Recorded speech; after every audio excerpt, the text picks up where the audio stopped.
So welcome back to DC Silver Age Story, and today's story comes from Superman's pal Jimmy Olsen, published in June 1956, with story by Otto Binder and art by Kurt Swan. And this is not Kurt Swan's best art. I don't know if it's an inking issue or what, but I didn't even recognize it as Kurt Swan. Whenever danger threatens him, Jimmy Olsen merely has to touch the winding knob of his wristwatch, and that sends out a secret signal which brings his pal Superman to the rescue. But now the cub reporter is really in a jam, because in order to save himself, he must first solve the mystery of the stolen Superman signal. Thanks for calling me, Jimmy. I'll donate this money to my favorite charity. Ha ha ha. Jeepers, I signal for Superman and this crook shows up. So Jimmy has been given an assignment by the charity headquarters to go out and retrieve charity from all over the city, and then Superman will pick it up. These keys will unlock the various money chests that follow the list of collection stations. Check, I'm on my way. People's donations slide into that horn, but that concrete box which bandits can't rob. So he opens it up and then signals Superman. Blasted, all that dough so near and yet so far. If only I could figure out how Superman always seems to know when that kid's in trouble. I don't know how long that collection box has been there, but maybe the people of Metropolis are just extraordinarily generous. So he calls Superman. Jimmy's signal at frequency 1,000,000 has a special sound to my super hearing. I'll just follow it like a guide beam. So he heads out. I don't know why Superman just doesn't take care of it himself. Here's Superman to deliver money to headquarters for me. Now I'll turn off the signal, and nobody is the wiser about it. So this crook sees that Jimmy has some strange activity with his watch and is curious. So Jimmy goes in and washes his hands and removes his watch. So the guy is able to grab the watch and open it up. And apparently he has some skills with watches and discovers that it emits a signal, so he changes this signal slightly. Superman will ignore the new signals because he'll think they come from a different source. That'll make it a cinch to rob the charity funds that Jimmy picks up. So Jimmy goes to the next charity drop-off. Put something in the pot of gold, folks. So he calls Superman, but Superman is out doing some super feat. I'm doing other jobs between Jimmy's calls, like wrecking the condemned chemical plant, and that's not Jimmy's signal. Must be some other shortwave impulse. Meanwhile, the criminal has tapped into this other signal and is using it to track Jimmy. Thanks, kid. My favorite charity is me. Oof, a bandit. He steals the money. Jeepers, he got away, and Superman still hasn't answered my signal. Is he busy with something he couldn't drop, or is something fishy's going on here?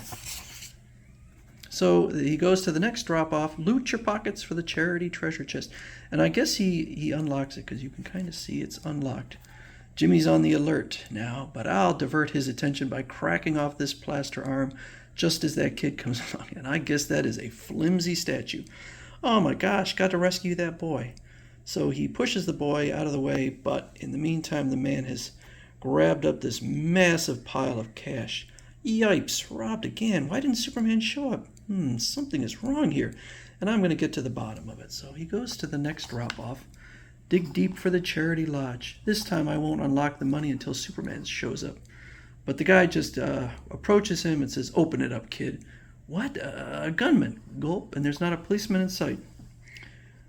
So Jimmy's thinking, oh well, nothing to really worry about. As soon as we get there, I can signal Superman, because he's going to take Jimmy to his hideout. But the criminal reveals his dastardly plan. No use trying your wristwatch signal. It's the wrong one. Hear it on my special receiver. Jeepers, you must have tampered with it before. That's why Superman didn't show up. So he calls one of his associates and has him bring this Barney. This is Logan. That kryptonite you've been saving, bring it over. Now's the time.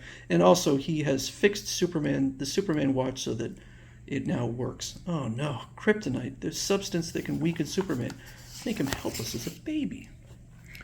Well, now he admits that he fixed the watch, and he wants Jimmy Olsen to signal Superman.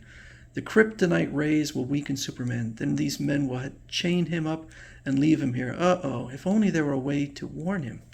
So he decides what he can do is press the watch using Morse code so that it will signal SOS. By manipulating my finger on and off ever so lightly, I can reach him in Morse code just like wireless operator. So Superman hears the ZZZ. 3 shorts, 3 longs, 3 shorts. Why, that's Morse code for SOS. It's a warning from Jimmy. So he spots the kryptonite and fashions some huge tongs. At a distance, kryptonite doesn't affect me, and with these giant pair of tongs, I can keep far enough away from it while getting rid of it. So he grabs it, punches through the ceiling, and grabs the kryptonite, and then flings it into the ocean, where no man can possibly find it again. The rest is easy. After carting you two off to jail, I'll repair the roof. Oh, how did he ever figure out our trap? And so later, as Superman helps Jimmy finish his charity collecting, that was clever, Jimmy, sending me a code warning. But it wasn't very clever of me to let a crook get his hands on my Superman signal. I'll be careful that it doesn't happen again. So apparently the folks of Metropolis are extraordinarily generous. One thing's for sure, though, when criminals meet with Superman, their crime careers come to, and then he spells out the end. And I will admit, it is really a bold stroke to try and take on Superman. That is a bad decision.